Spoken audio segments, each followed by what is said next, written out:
it's a fatal. It's really fatal because people are realizing you are not as dumb as they thought. And here's the part that's about to hit different. You are so much smarter than every single one of them. Not a little smarter. Not, oh, that's cute, smarter. I'm talking about the kind of smart that made grown adults sit in their car in a parking lot and go quiet because they finally understood what they'd been dealing with this whole time. That's what fatal means here. It wasn't a warning to you. It was a warning about you. And nobody read it in time. Okay, so let's just sit in this for a second because I need you to actually feel it because before we go any further. Somewhere out there right now, today, there are people replaying old memories of you and wincing. Yeah, actual wincing because the version of you they built on their head, the slow one, the naive one, the one who wouldn't notice, the one who couldn't, talked over, worked around, underestimated in meetings, dismissed in group chats, laughed at behind your back. That version is dead. It's not coming back. And they know it. They knew it the moment you stopped asking the questions they expected you and started asking the ones they were terrified of. I want you to think back. And I mean really think back to a specific moment. Maybe it was in a break room, maybe it was in a family dinner where somebody made a little comment, a little joke at your expense, and everyone laughed. Yeah, laughed along like it was nothing. You remember the way your face felt hot for a second. You remember smiling anyway, because that's what you learn to do. Smile, absorb it, let it go, don't make it weird. You told yourself it didn't matter. But some part of you, the sharp part, the part that never accounted for, was talking loud actually and taking notes. Quietly, patiently, building fine nobody knew existed. That's the thing about being underestimated. It feels like humiliation in the moment, but it's actually the single greatest advantage or a person can have. Because when people think you're slow, they stop hiding things from you. They get sloppy, they talk in front of you like you're furniture. They let their real intentions slip out in the edges, in the pauses, in the way their story changes slightly every time they tell it. And you were not slow at all. You were not slow. You were just processing things they couldn't ever see. There is a massive difference between the two, and almost nobody around you understood that difference until it was way too late for them to do anything about it. Here's where it gets strange though, and I need you to stay with me on this, because this isn't just about you finally waking up to what was happening. It's about the fact that some of the people involved knew deep down, that you were not dumb, you were smarter than you let on. And that terrified them more than anything else could have. Think about that for a second. It wasn't your anger they were scared of. It wasn't even you leaving, or you succeeding, or you moving on. It was your mind. It was the idea that at any moment, without warning, you might connect the dots they'd spent months, years, scattering on purpose. And one day you did. Let's address the elephant in the room. They completely misread you. They looked at you and saw an empty room, but that's only because they were looking for something loud. You are like a locked safe that everyone assumed was empty just because they didn't have the key. They shook you, listened for a rattle, and heard nothing, so they wrote you off. They never stopped to consider that the most valuable things are kept quiet on purpose. An uncracked code looks like gibberish to a novice and to the untrained eye. A genius at rest simply looks like a quiet person. That was their fatal error. They didn't have the combination, so they assumed you were worthless. Now that the door is swinging open, they are realizing you were the vault containing everything they never had access to. Let me paint you a scene, because I think you will recognize pieces of it, even if the details are not exactly yours. There is a version of this where you're sitting somewhere ordinary. Your kitchen table, your car in the driveway, your desk at 11 at night with everyone else asleep. And something small triggers it. A text that doesn't quite add up, a story that contradicts something said 3 weeks ago, a look on someone's face that lasted half a second too long. And your brain, which had apparently been quiet, cataloging everything this whole time without asking your permission, your brain suddenly hands you the full picture all at once, like a light switch. And you sit there stunned, not because you are shocked that people can be manipulated. You already suspected that. Of course you are. But because you are shocked at how long you let yourself not know something you clearly already knew. That's the moment everything changed. Not because you did anything dramatic. You probably didn't scream, didn't confront anyone in some big movie blow-up, cinematic blow-up.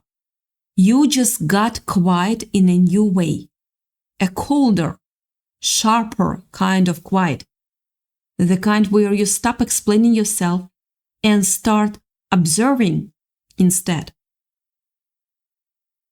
And that shift, that one internal shift, is the exact moment their whole operation, whatever it looked like in your life, started falling apart. Because their entire plan, whatever shape it took, depended on one single condition: that you would never fully see it, or that you'd see it too late to do anything meaningful about it. And you didn't cooperate, you saw it, and you saw it with enough time left to protect yourself. Suddenly the tables have turned and they are starting to sweat. I want to be really clear about something, because I don't want this to sound like some abstract self-help platitude. Some people who operate this way the ones who count on being underestimated by their target, the ones who need you a little smaller than you actually are in order for them, for their plan to function. They are not doing it by accident. It's deliberate. It's engineered. They study you even if it doesn't look like studying. They learn what makes you doubt yourself, what makes you shrink, what makes you say, maybe I'm overreacting, instead of trusting the very obvious thing your gut just told you. And the tragedy. The actual tragedy is that so many of us are taught from a young age to override that instinct. We're taught to be agreeable. We give people the benefit of the doubt, to assume the best. And that is a beautiful quality in a fair world. But it becomes a vulnerability the second someone figures out how to weaponize it against you. So here is what I really think happened in your story. If I had to guess, you knew on some level earlier than you like to admit it, you knew something wasn't right, but you didn't want to be the person who assumes the worst about people.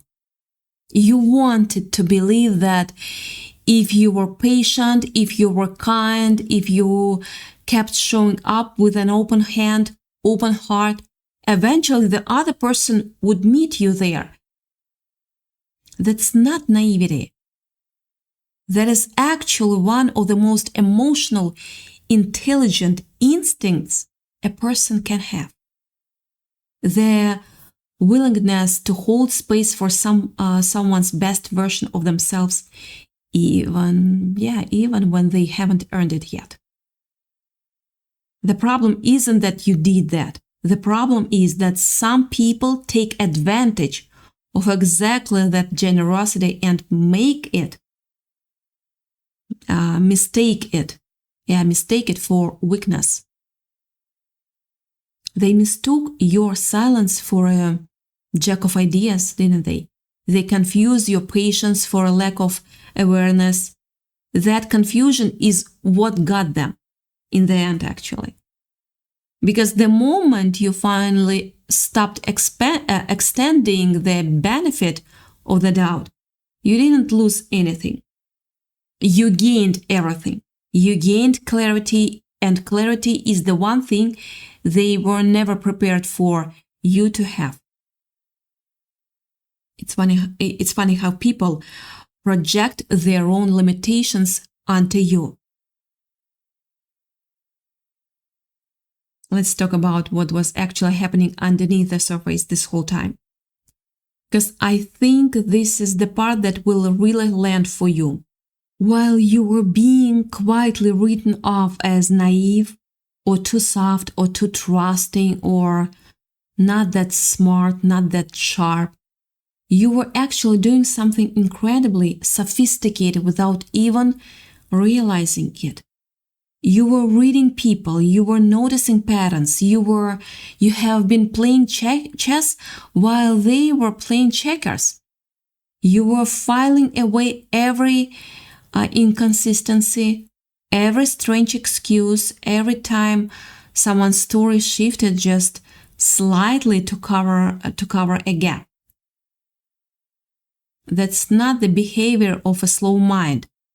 That is pattern recognition happening in real time, running quietly in the background of your everyday life, while everyone assumed you were somewhere else entirely, oblivious, distracted, easy to manage. You were never oblivious. You were gathering information the entire time. And the day it all clicked into place wasn't the beginning of your intelligence. It was just the day the rest of the world finally caught up to what had been true. Yeah, true about you all along. And here is the part that I think really needs saying because it doesn't get said enough. The people who underestimated you are not doing it because they are brilliant strategists who saw something you didn't. They were doing it because they measure other people by their own limitations. Like somebody who is used to manipulating and maneuvering assumes everyone else is either doing the same thing or to simply to notice when it's being done to them.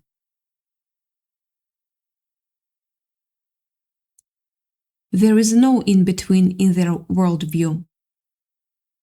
So when they met you, someone who wasn't manipulating anyone, who was just being genuinely kind and open, they mistook that openness for an absence of awareness.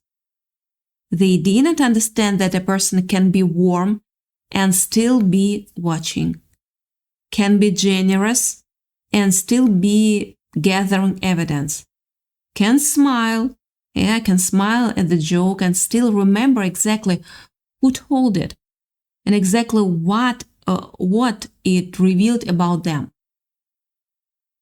Believe me, there is nothing more dangerous to a critic than a person who knows their own worth.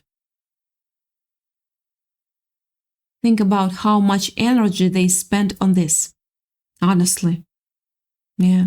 Think about the sheer amount of effort it takes to maintain a narrative, to keep a story straight across multiple people, to manage impressions, to control what gets said and to whom and in what order.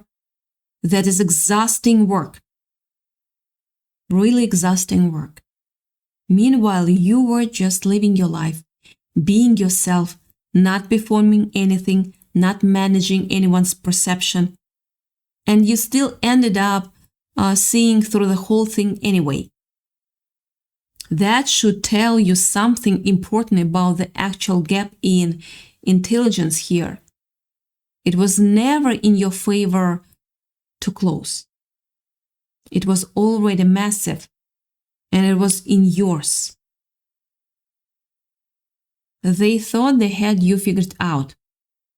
Boy, were they wrong. Now, I want to talk about what happens after the realization, because this is where a lot of people get stuck. And I don't want that to be you.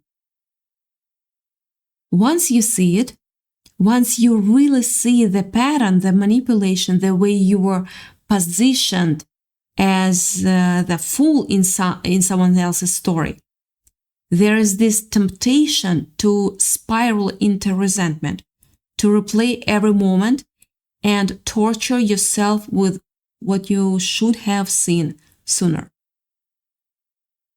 I want you to resist that. Because here is the truth. You saw it exactly when you were ready to see it, and not one moment later than that. Your mind protected you by pacing the revelation. It didn't dump the whole truth on you before you had the emotional footing to handle it. That's not a flaw.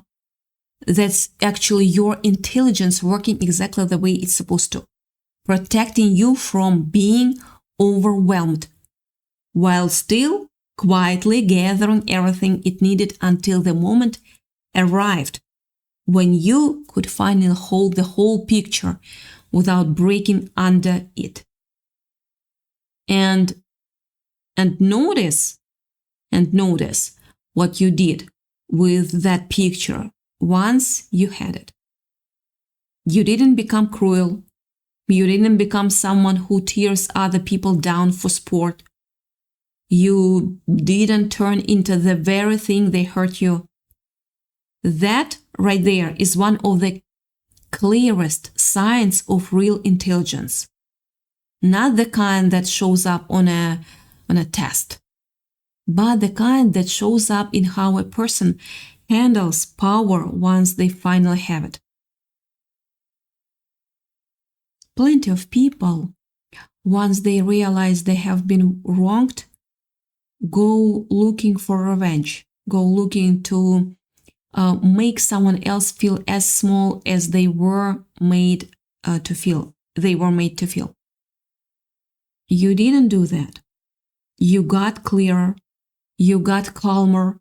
You built boundaries, of course, instead of building bombs. That takes a level of self-control that most people simply do not have. And I think that's part of why the people who underestimated you are so unsettled now. Your quiet confidence is finally starting to make them uncomfortable. They expected an explosion. What they got instead was silence, distance, and a version of you that no longer needs anything from them. Not their apology, not their acknowledgement, not even their understanding. Nothing. Let's be honest about something else too, because I think it matters. There is a very specific kind of person who cannot stand being figured out. Not disliked, figured out. Being disliked, they can live with, yeah. Being seen clearly, accurately, without the filter they've spent years constructing, that's what actually rattles them. And you did that. You did that. You didn't do it with a speech, you didn't do it with a confrontation, you did it just by quietly, internally updating your understanding of who they are and adjusting your behavior accordingly. That is the most devastating thing you can do to someone who has built their entire approach around being underestimated by you. You simply stopped being confused. And confusion for people like that was the whole game. Once the confusion is gone, they have nothing left to work with. Nothing left to work with. I also want to gently push back on something because I think it's worth naming. There is a difference between being smart and being cynical. And I don't want you to confuse the two. What happened to you doesn't mean you should walk around assuming everyone is secretly working an angle or against you. That would be its own kind of trap, not angle, trading one distortion for another. The intelligence you've developed isn't about assuming the worst in people. It's about staying present enough, grounded enough, attentive enough that if something is off, you will notice it early, instead of late. That's a completely different skill than suspicion. Suspicion closes you off. What you have now is more like discernment. Discernment, an open hand that still knows how to close it if it needs to. Keep them guessing. Your mystery is your competitive advantage. Let's talk for a second about this, what this looked like day to day, because I think putting language to the specifics helps it land. Maybe there were moments where you brought something up a concern, an observation, a simple, hey, that doesn't add up. And you were met with deflection.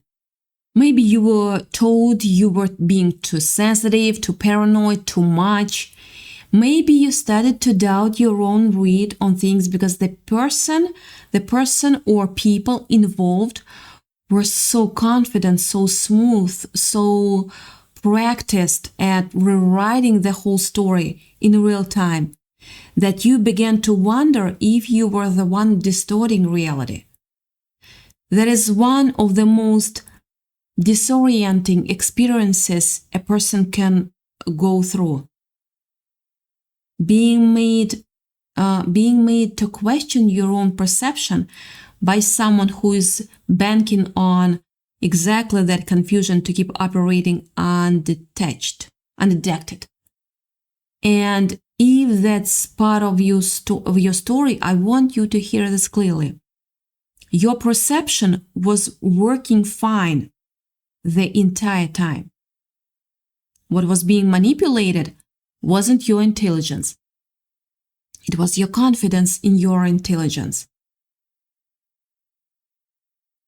Those are two very different things, and only one of them was ever actually damaged. And now, look at where we are. You are not the person who can be talked out of what you know anymore. You are not the person who apologizes for noticing things. You are not just getting smarter. You are finally stepping into your power. You have built something that cannot easily be undone now. A kind of internal compass that doesn't spin the way it used to when someone tries to redirect it. That compass is the actual price here. Not proving anyone wrong, not getting an apology, not even necessarily getting distance from the people involved, although that might be part of it. The real price is that you now trust yourself in a way you probably didn't before, or before all this happened. And once a person trusts themselves like that, it becomes almost impossible to manipulate them the same way twice. That's not a small thing.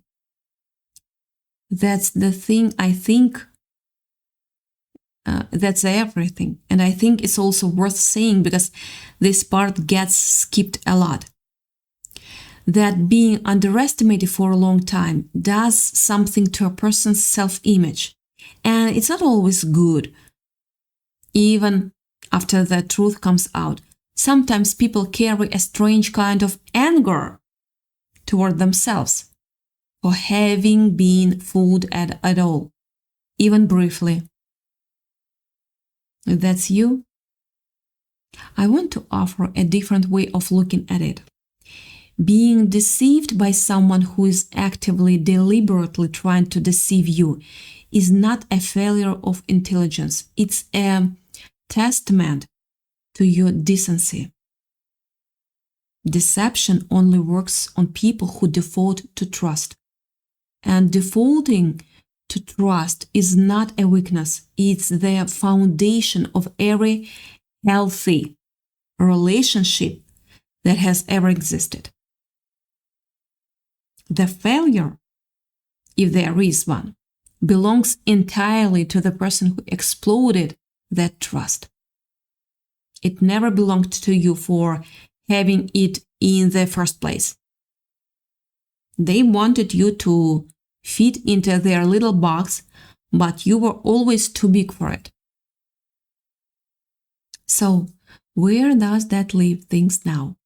It leaves you standing in a spot you probably didn't expect to reach.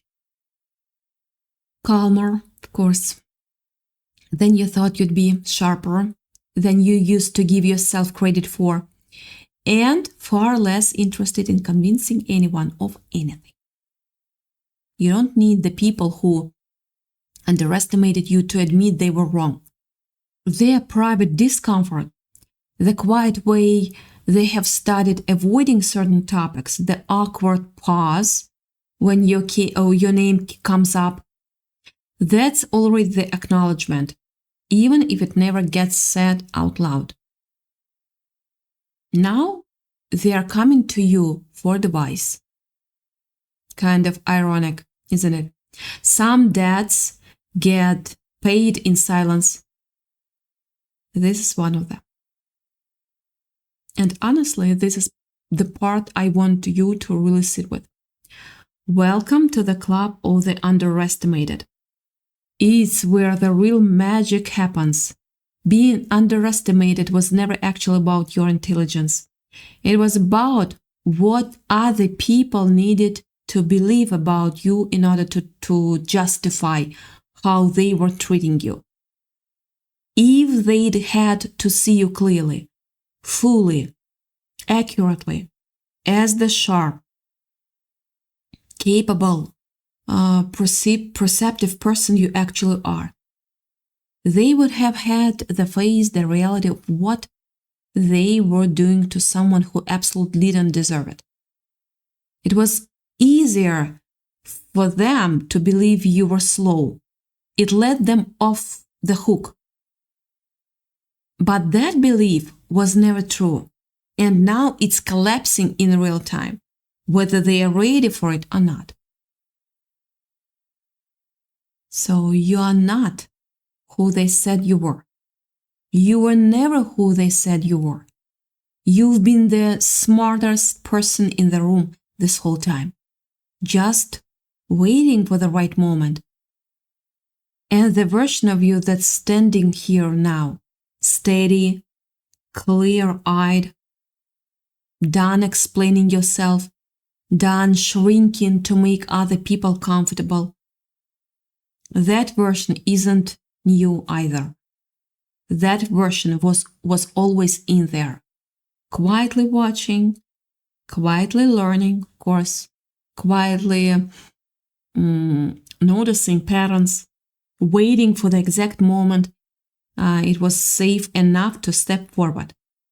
That moment has arrived, and there is nothing fatal about it except for the story they used to tell about you, the one that just quietly died the second you stopped playing all along with it. You are not behind, you are not slow, you are not the person they thought they could count on to never notice. You noticed everything, you just waited until you were ready to do something about it. And now that you have, there is no version of their old story that survives